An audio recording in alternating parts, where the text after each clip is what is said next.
केंद्रीय मंत्रियों के बाद अब बाबुओं पर भी गिरेगी गाज।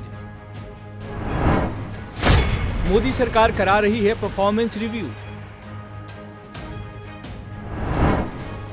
अवर सचिव स्तर के अधिकारियों के प्रदर्शन की समीक्षा शुरू। 50 वर्ष से अधिक आयु के अधिकारियों की समीक्षा शुरू। प्रधानमंत्री नरेंद्र मोदी ने हाल ही में अपनी कैबिनेट में विस्तार के साथ साथ बड़ा फेरबदल भी किया है।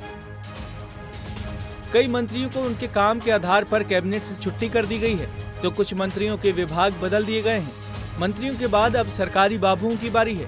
केंद्र सरकार ने प्रदर्शन को मापदंड बनाते हुए केंद्रीय सचिवालय सेवाओं और 50 वर्ष से अधिक आयु के अपने अवर सचिव स्तर के अधिकारियों के प्रदर्शन की समीक्षा शुरू कर दी है।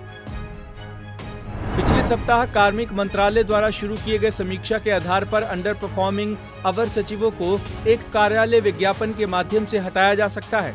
आपको बता दें कि सरकार ने मौलिक नियम FR 560 AL और CCS पेंशन नियम 1972 के नियम 48 के तहत अवर सचिव स्तर के अधिकारियों की समीक्षा का आदेश दिया है। आपको बता दें कि पिछली बार इसी तरह की समीक्षा के बाद कई अधिकारियों को समय से पहले सेवानिवृत्त कर दिया गया था। वे सभी अंडर परफॉर्मेंस पाए गए थे। अधिकारियों का आकलन करने के लिए क्या है मानदंड? निर्धारित मानदंडों के अनुसार अधिक संख्या में छुट्टी लेने वाले अधिकारी, संदिग्ध संपत्ति, भ्रष्टाचार या खराब चिकित्सा स्वास्थ्य रिकॉर्ड पर संदेह के घेरे में आने वाले अधिकारियों की छुट्टी की जा सकती है। समीक्षा को नियंत्रण करने वाले नियम स्पष्ट रूप से ये निर्धारित करते हैं कि सरकारी कर्मचारी जिनकी सत्यनिष्ठा संदिग्ध है या जो अप्रभावी पाए गए हैं, उन्हें सेवानिवृत्त किया जाएगा। आपको बता दें कि समीक्षा के लिए बुनियादी निर्देश अगस्त 2020 में जारी किए गए थे। परफॉर्मेंस आंकने के लिए फॉर्म में 8 बुनियादी मानदंड शामिल हैं, जिन पर एक अवर सचिव को आंका जाएगा। कुछ के लिए राहत। हालांकि कुछ के लिए एक अंतर्निहित सुरक्षा जाल भी है। जो व्यक्ति मामले पर विचार करने की तिथि से 1 वर्ष की अवधि के भीतर सेवानिवृत्त हो रहे हैं, उन्हें अप्रभावी होने के अधिकार पर सेवानिवृत्त नहीं किया जाएगा। संपूर्ण सेवा रिकॉर्ड पर किया जाएगा विचार।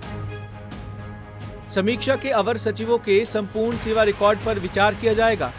सरकार ने स्पष्ट किया है कि सर्विस रिकॉर्ड सभी प्रासंगिक अभिलेखों को संदर्भित करता है और समीक्षा प्रत्येक अवर सचिव के वार्षिक डोजियर के विचार तक ही सीमित नहीं होगी। साथ ही अधिकारियों के प्रदर्शन का आकलन उनके द्वारा निपटाई गई फाइलों या उनके द्वारा तैयार और प्रस्तुत किए गए किसी भी कागजात या रिपोर्ट की जांच करके किया जाएगा। बता दें कि केंद्र सरकार ने प्रत्येक अवर सचिव के संबंध में CSS पेंशन नियम 1972 के FR 56O और नियम 48 के तहत जानकारी मांगी है। विभागों और मंत्रालयों को हार्ड कॉपी में या एक निर्दिष्ट ईमेल के माध्यम से 15 कॉलम में डेटा इनपुट देना होगा। मंत्रालयों और विभागों को इसको लेकर सख्त निर्देश जारी किए गए हैं कि समीक्षा फॉर्म में कोई भी कॉलम खाली नहीं छोड़ा जाएगा। फॉर्म में अधिकारी का नाम, पदनाम, ईमेल ID और टेलीफोन नंबर स्पष्ट रूप से इंगित करना होगा, ताकि किसी और स्पष्टीकरण के मामले में विभाग के साथ कार्रवाई आसान हो। जुर्माने का नहीं है प्रावधान। सरकार ने पिछले साल स्पष्ट किया था कि इन नियमों के तहत सरकारी कर्मचारियों की समय से पहले सेवानिवृत्ति कोई दंड नहीं है। ये अनिवार्य सेवानिवृत्ति से अलग है, जो CCS नियमों के तहत निर्धारित दंड में से एक है। सरकार ने समीक्षा अभ्यास शुरू करने से पहले स्पष्ट किया था कि नियमों के तहत सरकारी कर्मचारी को सेवानिवृत्त करने का पूर्ण अधिकार है, यदि ऐसा करना जनहित में आवश्यक है। इसमें आगे कहा गया कि यदि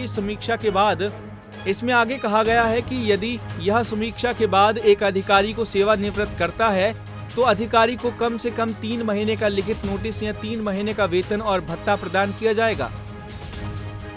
मंत्रालयों और विभागों को एक रजिस्टर बनाए रखने के लिए कहा गया था, जिसकी हर तिमाही की शुरुआत में नियमित रूप से जांच की जानी थी, ताकि सरकारी कर्मचारियों का समय से पहले सेवानिवृत्त की समीक्षा समय पर पूरी हो सके। Bureau report, Punjab Kesari TV.